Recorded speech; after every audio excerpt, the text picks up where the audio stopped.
If one word could describe the Warriors this season, it would be resiliency. In the face of devastating losses have come inspiring victories. And just when you count them out, they bounce back again and again. Tonight in Miami, their resolve will once again be tested as they face Dwayne Wade and the Heat in another pivotal matchup. The Warriors and Heat are next. Starting lineup, Stephen Jackson, Michael Petras, Andres Biedrins, Monte Ellis, and Baron Davis. So Don Nelson putting Andres right back into the starting lineup and trying to see his team kind of kick it in a little bit defensively. Miami has only 8 players in uniform. Ricky Davis, Sean Marion, Udonis Haslem, Marcus Banks, and Jason Williams. They played Warriors basketball the first quarter. Right. They had 38, and that's what was so disappointing because it dissolved after that. Andres Biedrins is back and reversing it up and in like a little guy for the first bucket of the game. How about the opening sequence? Little pick and roll, slips that screen, and up and under. Well, Don Nelson, I was having a little fun with him before the game. I said, how are you going to use Biedrins? I'm going to start on this and that. And he said, Bob, it's not like he's going to forget his shooting touch. He shoots dunks and layups. So, and speaking of shooting touch, Stephen Jackson has been bombing the threes with 15 in the last 3 games. Haslem inside. Haslem staying with it. And Haslem touched it last. And just in the early going, you see the presence of Biedrins, which has been very different without him in those 6 games. Banks actually from Vegas works out there. Plays a lot like Baron Davis. Tries to be in that same mold. Similar body types. Barron's a good defender. Right now on Baron Davis, and he outquicked him with a nice little jump hook. Baron's been working on this little baby hook. Now normally you think about your point guard posting up another point guard, but you post up a 6'7" defender and great leaper in Sean Marion and wins that battle and he gets the advantage. Baron from the baseline. Andres, nice dish to Petras. Well, how about the no-look pass from Jackson to Andres? The Warriors have not been guarding people as Petras has that block. And great to see Harrington hit his first shot. The Warriors trying to bounce back from the Bobcat loss. Things tied here in Miami.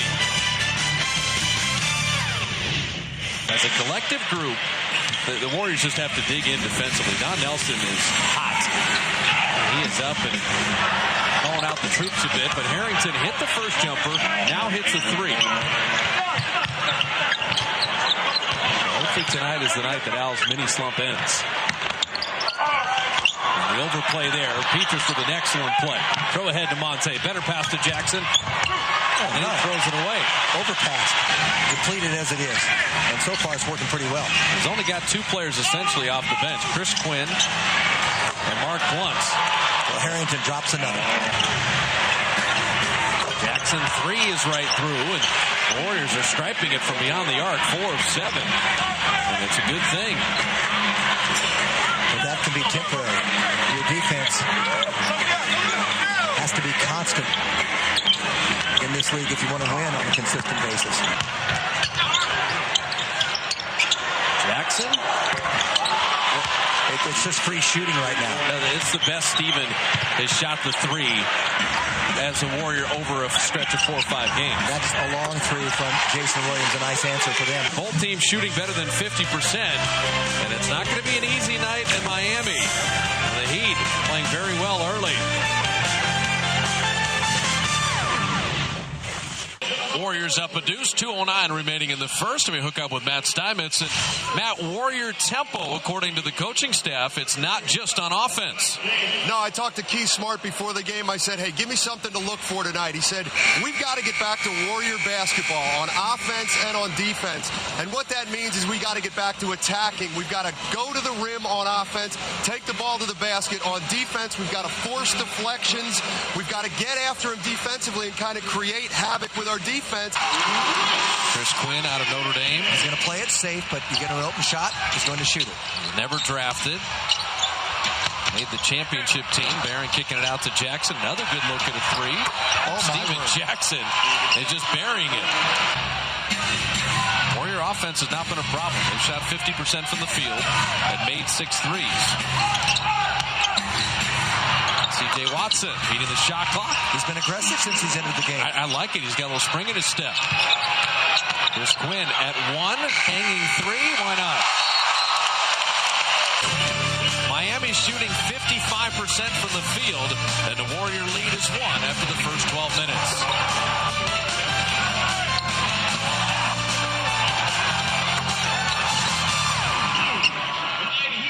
Harrington dropping in another three, and Al has come off the bench 4 for 4, 11 points in 8 minutes. Both teams shooting 54% from the field. Now, if they can just get some stops here, you got the offense going. It's nice to see the offense come from a number of people.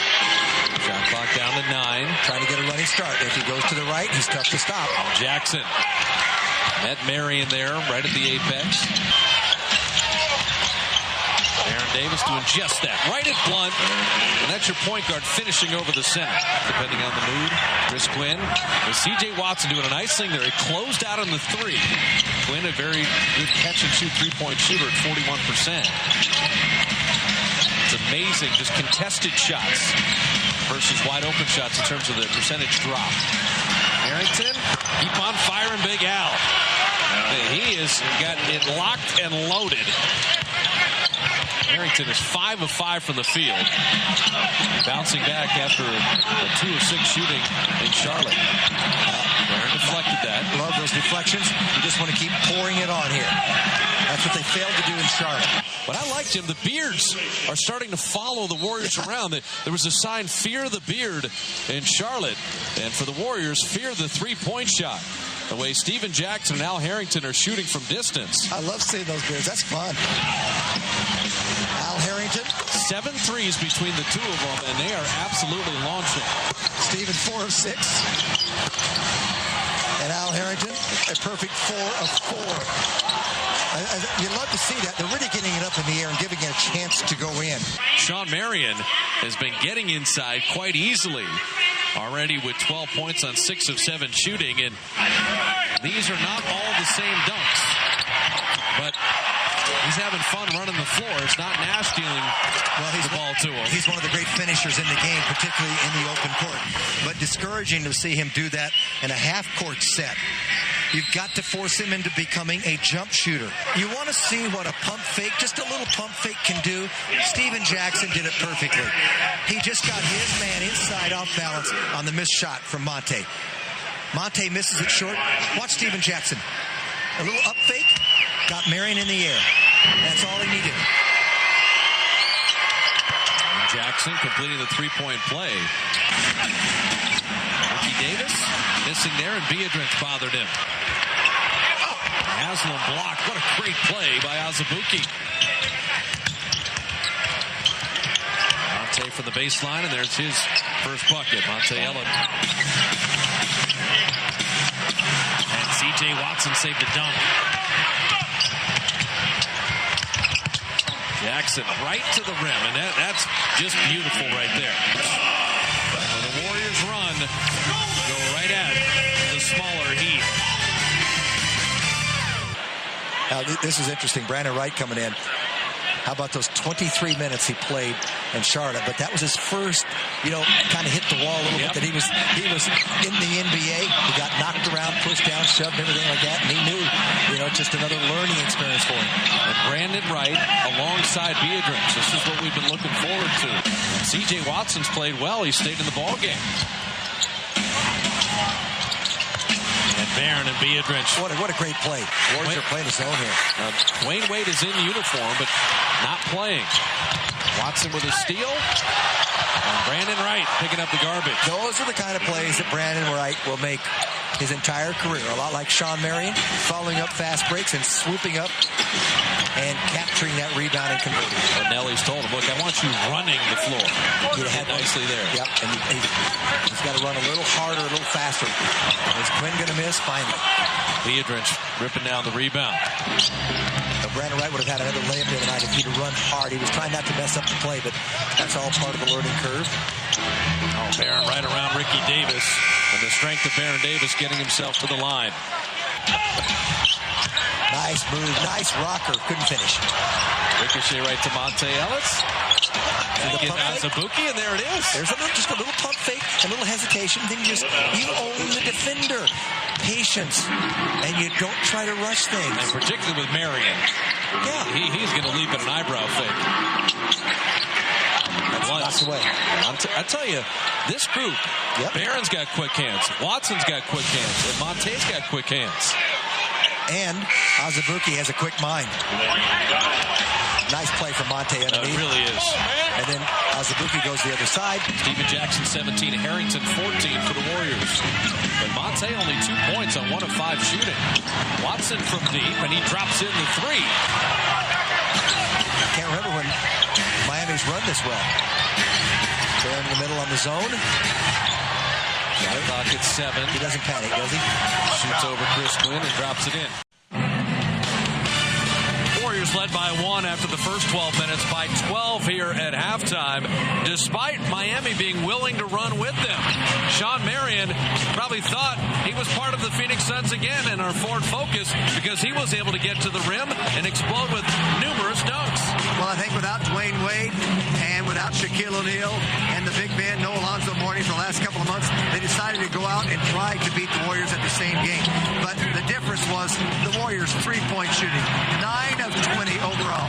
Harrington had 4, Stephen Jackson had 4, and then the bench kicked in. What we talked about that did not happen in Charlotte. All the threes were draw and kick, threaten inside, and then it bounces out. I also like the extra passing. Warriors have more assists tonight at halftime with 14 than they had the whole game in Charlotte. So the ball has really moved around, and the bench that gave them nothing the other night is really starting to contribute. Peters started the game, and limited minutes because he's got to be a road race out there. He starts the second half and converts just like he did to start the game. And Miami turns it over. Peters is 0 for 4. And Ellis just dropped the ball. And this has not been a normal Monte Ellis game. And Baron, the tough fadeaway. That's not how you draw it up, but Baron Davis has 11 points and 9 assists. Peters in the corner. And the ball movement. You always talk about reversing the ball, Jim, against zones. Yeah, swing it, change it, reverse it, all the same. Baron to beat the shot clock is Baron Davis. See how easy that shot came? Alley-oop. Oh, Monte finishing. Perfectly delivered. How did they lose to the Bobcats? How did they lose to Minnesota or Chicago? Okay, Baron, Monte, and Jackson give you 83 points. But the rest of the players you're relying on, I don't know, Azubuike's young, C.J. Watson's young, Brandon Wright is young, and Peters hitting from the baseline. I don't mind that when you, pass up the 3, but you go in, you take your shot. But you get yourself on track. And the Warriors are the 4th youngest team in the NBA. So they've had the highest highs, and they've had some games that they've let slip away, but they're not San Antonio yet. A different evolution as that team is built. They're not a ruthlessly efficient, consistent team. They can go left, and he's not going to be as effective. Marcus Banks slipping there. Monte at 2-on-1. Dropping it to Peters, and they execute it exactly how you draw it up. And when they come up with a defense, they've been able to run the open floor and executing nicely.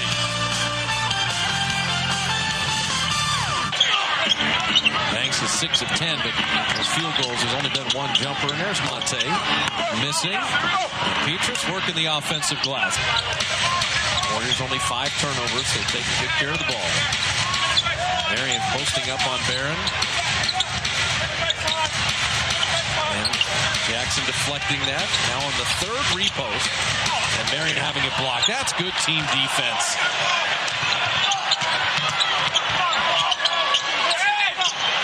Barron into Peters, and Quinn committing the foul. And Peters took the hard fall. One of those quick little releases, he may have had a 3-point play. Rather than gather and do all that, so he's going up with 2 hands, kept him on the ball, so he comes down very awkwardly.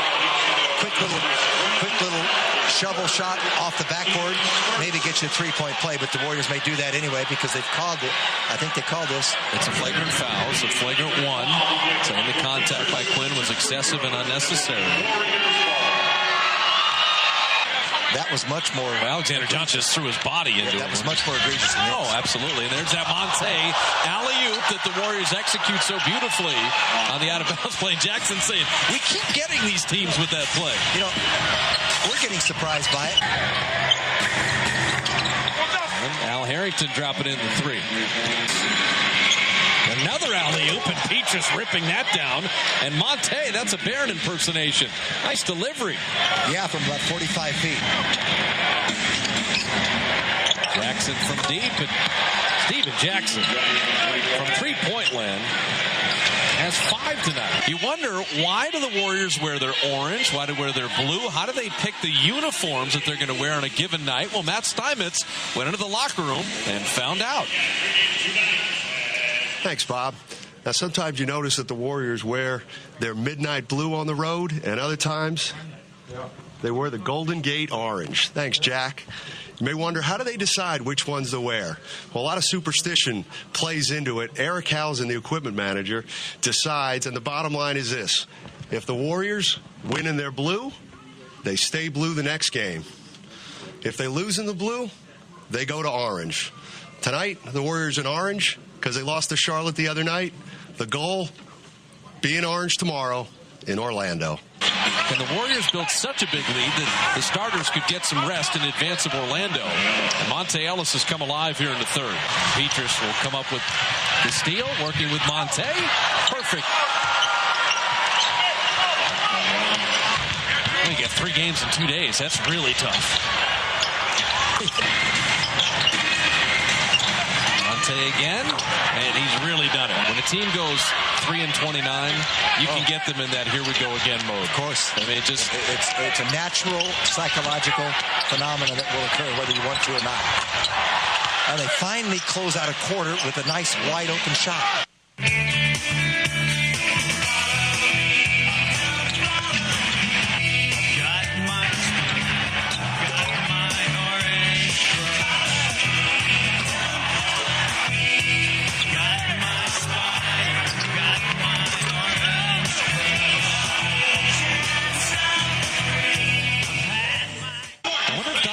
is thinking, can I play the whole game and finish it off without Baron Davis here? And what a finish inside. Nice alley-oop, and Azubuike taking the body, getting the bucket. It's a nice pass by Al. Most power forwards can't deliver it like that. So could this group play extended minutes here in the fourth and manage this lead? Win blocked inside. Azubuike got it from behind. Push this up. And there's another shot. And Azubuike just was going to say, Bob, he needed that one. The Warriors would love to see Azubuike get that three-point shot back. He missed two of them in the last few moments of the Charlotte game. Might have made a difference. You can't blame him for it. But he got two good looks and he just didn't convert. Yeah, Azubuike's been right around 40% on threes. And Jason Williams losing the handle. And Barnes will get an easy one. You always talk about your former coaches, Jim, in terms of playing the right way, even in a blowout. Yes. Don Nelson wants to see, can Brandon Wright and Petrus and Barnes, Azubuike, these guys, can they play defense? Can they play the right way? And it costs them three. And that's the stuff. There's a nice extra effort by Azubuike. So it's up to the bench unit. This is you want your full team to help out the starters here as Barnes works on the baseline. And Brandon Wright, little wing jumper. Rimmed a couple times and sneaking in there C.J. Watson. And Barnes had a hook again. So Toronto coming to town on Wednesday. Brandon Wright on the handle and right over Haslam. We haven't seen Brandon do that in the open floor. We've seen him handle it, but he called his own number and scored over a good defender. Dozier with a little show and go. Oh, it's pump fake night. The final 3 minutes that you watch different things in garbage time. I just get a kick out of O'Brien and Brandon Wright playing together. The Warriors in recent years have never had this type of length. As Crozier knocks down the three. They never had a center that could step out and shoot like Crozier can. That's true. Hey, Crozier's a small forward right now. What are you talking about? Not going to send that one back. Now Brandon Wright. And our Fry's Electronics HD defining moment, really the first quarter. Welcome back Andres Biedrins on the first play of the game. And then the three-point shooting of Steven Jackson and Al Harrington. The Warriors make 13 threes tonight, but it was Harrington and Jackson reeling off 8 early. Our Fry's Electronics HD defining moments, and Al Harrington alongside Matt Steinmetz. All right, Al. One of the themes this season has been you guys seem to follow up tough losses with big wins. Minnesota, Chicago, Atlanta, Charlotte the other night. What's the reason for that? Man, we just respond, and one of our biggest things is that we try not to lose 2 games in a row. And that's something that we set out at the beginning of the year to try not to do. And early in the season we struggled with it, but lately we've been responding pretty well after tough losses. You got a ton of contributions from everybody tonight. It seemed like everybody played well. Is this like a perfect way to go into the last game of a road trip, 4 and 5 nights? Yeah, definitely, especially playing against Orlando. They're a very tough team at home. We're going to need contributions from everybody to win that game tomorrow. So, we're just going to have to build on this one. Now, this is one of those games when you came in, gave the team a huge lift with your threes. You've been struggling a little from out there. What was the difference tonight? Man, I'm just going to stay confident. I can't miss them all. And I'm going to miss every one I don't take. So whenever I'm open, I'm going to shoot it. And I got the confidence that they're going to go in. What was kind of the mood of the team yesterday after that loss in Charlotte that kind of obviously was a disappointing loss? How'd the team spend the off day? What'd you talk about? How'd you get it back? We didn't talk about basketball at all. We all hung out at the beach, went and ate lunch, just had a good time and enjoyed one another. Got away from the game for a day, and we got locked in this morning, and you see what happened tonight. Thanks a lot, Al. So long from Miami, FLA. Finish off the road trip in Orlando tomorrow at 4.